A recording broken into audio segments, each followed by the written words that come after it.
اعوذ باللہ من الشیطان الرجیم بسم اللہ الرحمن الرحیم۔ سب ویڈیو دیکھنے اور سننے والوں کو السلام علیکم۔ ہمارے چینل کے پیارے ویورز، آج ہم تلاوت کریں گے سورہ اعراف کی آیت نمبر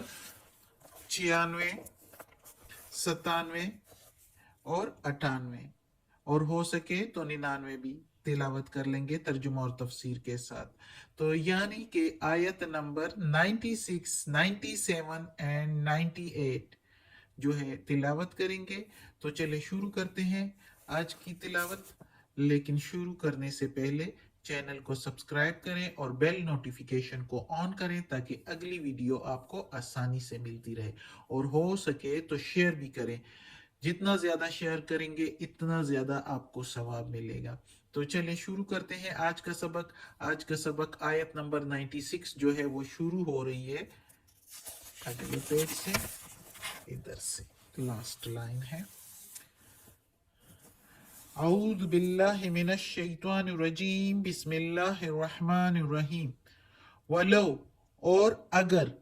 انا بے شک، اہل القری رہنے والے بستی کے، آمنو ایمان لاتے، واتقو اور اگر ڈرتے۔ وا کے میننگ اور لو کے میننگ، اگر، انا کے میننگ بے شک، اہلا کے میننگ رہنے والے، قرا کے میننگ بستی والے، آمنو ایمان لاتے، واتقو کے میننگ پرہیزگاری کرتے، یعنی ڈرتے رہتے، اللہ تعالیٰ سے ڈرتے۔ لفتحنا البتہ کھول دیتے ہم، لا کے میننگ البتہ، فتح کے میننگ کھول دینا، نہ کے میننگ ہم نے، علیہم اوپر ان کے، علیہ اوپر، ہم ان کے۔ اور اگر بے شک بستی کے رہنے والے ایمان لاتے اور اللہ سے ڈرتے رہتے تو البتہ کھول دیتے ہم اوپر ان کے، برکات برکات من السماء برکت آسمان سے، کھول دیتے دروازے ان پر برکت والی آسمان سے، برکت کے دروازے، والارض اور زمین سے، ولیکن اور لیکن، کذبوا جھٹلایا، فاخذناہم پھر پکڑ لیا ہم نے ان کو، فا کے میننگ پھر، اخذنا کے میننگ پکڑ لیا ہم نے، یہ نا کے میننگ ہم نے، اور ہم ان کو، بیما بسبب اس کے جو، کانو تھے وہ، یکسبون وہ کماتے تھے، یعنی وہ جو کچھ کرتے تھے، جو برے کام کرتے تھے، ان کی اس وجہ سے ہم نے ان کو پکڑ لیا۔ اب اس آیت میں اللہ تعالیٰ کہتا ہے کہ ان لوگوں کو جو اللہ تعالیٰ نے پچھلی آیت میں بھی بتایا ہے کہ یہ لوگ جو ہے بستی کے رہنے والے، اگر یہ برے کام نہ کرتے، جس طرح کے اللہ تعالیٰ نے کہا کہ پہلے میں جس بھی بستی پر جو ہے مجموعی طور پر بتا دیا تھا کہ جس بستی میں بھی، جس جماعت میں بھی اللہ تعالیٰ پیغمبر بھیجتا ہے تو وہاں کے حالات کو پیغمبر کے لیے سازگار بنانے کے لیے وہاں کوئی نہ کوئی آفت، کوئی نہ کوئی مشکل، کوئی تکلیف، کوئی سختی ان پر بھیج دیتا ہے تاکہ وہ اس کی وجہ سے جو ہے اللہ تعالیٰ کی طرف رجوع ہو جائے، اور پیغمبر کے احکام، پیغمبر جو ان کو پیغام دیتا ہے اللہ تعالیٰ کے احکامات، تو اس پر عمل پیرا ہو جائے۔ لیکن وہ جب اس پر بھی ٹھیک ان پر اثر نہیں ہوتا، ان کا دل ان سختیوں کے باوجود جو ہے وہ نرم نہیں ہوتا دل ان کا، اور وہ اللہ تعالیٰ کی طرف رجوع نہیں کرتے، تو پھر اللہ تعالیٰ ان میں سے ان پر جو ہے خوشحالی لے آتا ہے۔ خوشحالی بھی بہت بڑا فتنہ ہے، خوشحالی لے آتا ہے۔ اللہ تعالیٰ کہتا ہے میں دیکھتا ہوں کہ خوشحالی ان پر آئی ہے، عیش آرام ان کو ملا ہے، تو کیا یہ میرا اس حالت میں شرمندہ ہو کر شکر ادا کرتے ہیں کہ نہیں؟ لیکن جب پھر بھی وہ ان پر اثر نہیں ہوتا تو وہ لوگ کیا کہتے ہیں کہ یہ تو خوشی اور راحت اور سختی، تکلیفیں، یہ تو دنیا کے ساتھ جڑی ہوئی ہے، کبھی راحت آتی ہے تو کبھی خوشی تو کبھی غم، یہ چیزیں تو ایک ساتھ ہے۔ اکثر لوگ کہتے ہیں نا کہ غم اور خوشی بہن بھائی ہیں، تو یہ وہ لوگ اس طرح کہنے لگ جاتے ہیں، اور یہ نہیں کہتے کہ یہ ہمیں سبق سکھانے کے لیے کہ ہم اللہ کی طرف رجوع کریں کسی بھی طریقے سے. اگر تکلیف میں ہیں تو تکلیف میں اللہ سے مدد مانگے اور اللہ کے احکامات پر اللہ عمل پیرا ہو کے، اللہ کے ایک دین کا ہو کے صرف اور صرف اللہ سے مانگے، اس کے ساتھ کسی اور کو شریک نہ ٹھہرائے. تو اللہ بڑا مہربان ہے، وہ تکلیفیں دور کرنے والا ہے، اور بندہ جو ہے وہ اس کی طرف جو ہے رجوع کر لیتا ہے. تو اگر وہ رجوع نہیں کرتا اور وہ کہتا ہے کہ یہ جو ہے ابھی سختی ہے، تو نرم دن بھی آ جائیں گے، خوشی والے دن بھی آ جائیں گے، اور پھر جب خوشی والے دن آ جاتے ہیں تو تب پھر یہی کہتا ہے کہ غم اور خوشی تو ساتھ ساتھ چلتے رہتے ہیں، یہ تو ہمارے آباء و اجداد کے ٹائم سے یہی ہوتا چلا آ رہا ہے، تو اس میں کوئی وہ نہیں ہے کہ ہم پیغمبر کی بات سنیں اور پیغمبر کو سچا کہیں. نعوذ باللہ اس طرح کی باتیں کرتے ہیں. تو وہ باتیں کر کے تو پھر اللہ تعالیٰ ان لوگوں کو پکڑ لیتا ہے. تو ادھر بھی اب اللہ تعالیٰ ان آیات میں بھی کہتا ہے کہ اگر یہ لوگ مان جاتے، یعنی تکلیف میں یا خوشی میں کسی بھی حالت میں یہ لوگ مان جاتے اور اللہ تعالیٰ کے احکامات کے مطابق زندگی بسر کرتے، ایمان لاتے بستی والے اور اللہ سے ڈرتے اور نیک کام کرتے، تو اللہ تعالیٰ کہتا ہے کہ میں ان پر دروازے کھول دیتا برکت کے، آسمان سے بھی اور زمین سے بھی. آسمان سے کس طرح؟ بارش کی صورت میں. زمین سے کس طرح؟ زمین پر جو ہے کھیتی، کتنی بارش ہوتی ہے تو کس طرح سرسبز اور شاداب جو ہے وہ فصل نکلتا ہے، اور یہ جو ہے یہ اللہ کی برکتیں ہوتی ہیں. اور بھی زمین سے اور آسمان سے بہت کچھ ملتا ہے جو اللہ تعالیٰ کے حکم سے ہوتا ہے. تو اللہ تعالیٰ کہتا ہے کہ میں ان پر برکت کے دروازے کھول دیتا آسمان اور زمین سے، لیکن ان لوگوں نے جھٹلایا. جب انہوں نے جھٹلایا تو پھر میں نے پکڑ لیا ان کو بسبب ان کی کمائی کے، یعنی انہوں نے جو مجھے جھٹلایا، میرے پیغمبر کو جھٹلایا، آخر کے دوبارہ اٹھنے کے ملاقات کو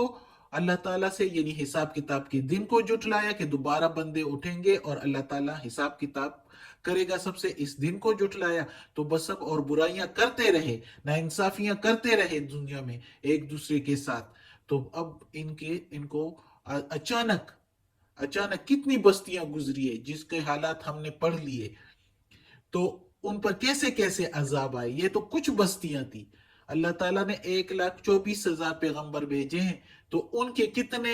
کس کس بستی میں کس کس طرح کے حالات آئے ہوں گے. لیکن اللہ تعالیٰ نے کچھ بستیوں کے حالات قرآن میں ہمیں عبرت کے لیے بھیج دیے، سنا دیے ہمیں کہ یہ دیکھو کیسا انجام ہوتا ہے نافرمان لوگوں کا. تو اگر اس کے باوجود بھی ہم ایمان نہیں لاتے اور اللہ تعالیٰ کے احکامات کے مطابق زندگی نہیں گزارتے، تو ہم پھر بڑے بد نصیب لوگ ہیں. خود ہی ہم جو ہے اپنے نصیب کو خراب کرتے ہیں. اللہ تعالیٰ کہتا ہے میں نے انسان کو خود مختار چھوڑا ہے، خود مختار چھوڑا ہے. اللہ تعالیٰ کی مشیت الہی کے مطابق اللہ تعالیٰ نے انسان کو خود مختار چھوڑا ہے. اس لیے انسان جو کچھ اس دنیا میں کرتا ہے تو بہت لوگوں کو، اکثریت کو اللہ تعالیٰ نے ڈیل دی ہوتی ہے کہ میرے پاس آئے گا، حساب کتاب ہوگا، اس کا ہاتھ خالی ہوگا، برائیوں سے بھرا ہوگا،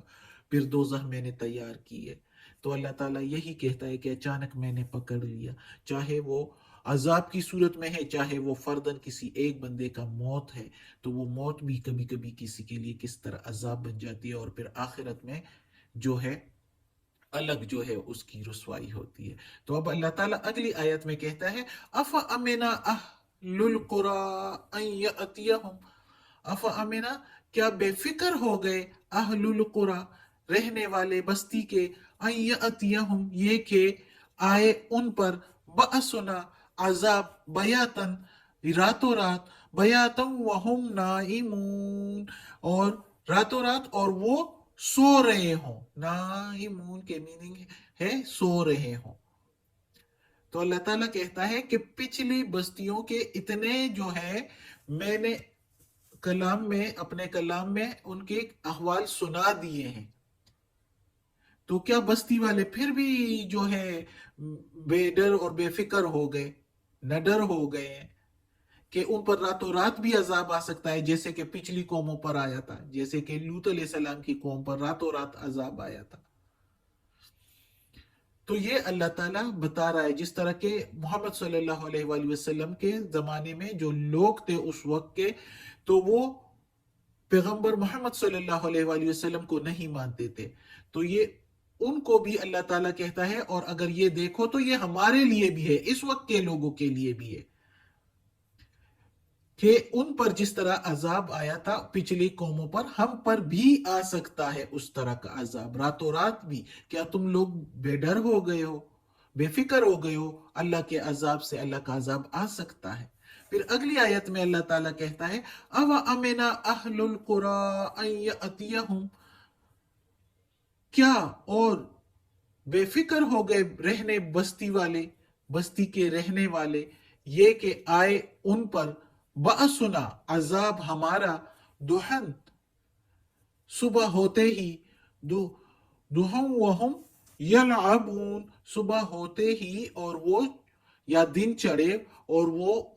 جو ہے کھیل میں کھیل رہے ہوں، یلعبون دنیا کے کھیل اور تماشے میں مصروف ہو۔ یعنی یہی ہے نا، اب جو ہے راتوں رات یعنی بندہ سوتا ہے تو اس پر عذاب آ جائے، اور دن چڑھے تو آج کل کیا ہو رہا ہے کہ دن کو سیر سپاٹے کھیل تماشے میں سارے لوگ مصروف ہو رہے ہیں، مصروف ہوتے ہوں، یعنی جو برے لوگ ہوں، جو اللہ کے احکامات کے مطابق زندگی نہیں گزارتے، جو اللہ کو ایک نہیں مانتے، جو اللہ کے پیغمبروں پر ایمان نہیں لاتے، تو ان کے لیے اللہ تعالیٰ کہتا ہے کہ یہ لوگ، یہ بستی والے جو ہے اس سے بے فکر ہو گئے، نڈر ہو گئے، ان کو کوئی ڈر نہیں کہ پچھلی قوموں پر جیسے عذاب آیا تھا، کسی پر راتوں رات آیا تھا، کسی پر دن چڑھے جب وہ کھیل تماشے میں مصروف تھے، جس طرح نوح علیہ السلام کی قوم پر سیلاب آ گیا تھا اور وہ دنیا کے کھیل اور تماشے میں مصروف تھے اور سیلاب آ گیا۔ اسی طرح دوسرے قوموں پر بھی دن چڑھے بادل کے سائے آ جاتے ہیں اور ان کو پتہ ہی نہیں ہوتا، وہ خوش ہو رہے ہوتے ہیں کہ اس بادل سے اب بارش ہوگی اور ہماری فصلیں جو ہیں وہ خوب اگیں گی، لیکن وہ بارش جو ہے عذاب کا سبب بن جاتا ہے، وہ بادل وہ سائے، وہ بادل کے سائے جو عذاب کا سبب بن جاتے ہیں۔ اس لیے رسول پاک صلی اللہ علیہ وآلہ وسلم نے فرمایا ہے کہ گہرے بادل آ جائیں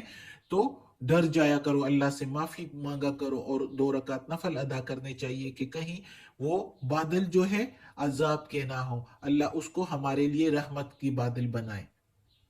صدق اللہ العظیم۔ آج کا سبق ختم ہوتا ہے، آیت نمبر 99 رہ گئی، وہ انشاءاللہ اگلی بار اگلے سبق میں پڑھ لیں گے۔ اللہ ہمیں توفیق دے کہ یہ قرآن مجید کا ترجمہ مکمل کریں اور اس پر عمل کرنے کی توفیق دیں۔ یا اللہ، یا رب العالمین، یا مالک یوم الدین، یا علی کل شیء قدیر، یا غفور الرحیم، یا اللہ یہ قرآن مجید کی تلاوت کی ہے ترجمہ اور تفسیر کے ساتھ، یا اللہ اس کی زیر زبر پیش میں، تلفظ میں، ترجمہ تفسیر میں کوئی غلطی ہوئی ہو تو معاف کر دینا، تو معاف کرنے والا مہربان بادشاہ ہے۔ یا اللہ ہمیں عافیت والے معاملات دے، ہماری بیماریاں، تکالیف، پریشانیاں اور برائیاں ہم سے دور کر دے۔ یا اللہ ہمیں اپنے نیک اور صالح لوگوں میں شامل کر دے، آمین۔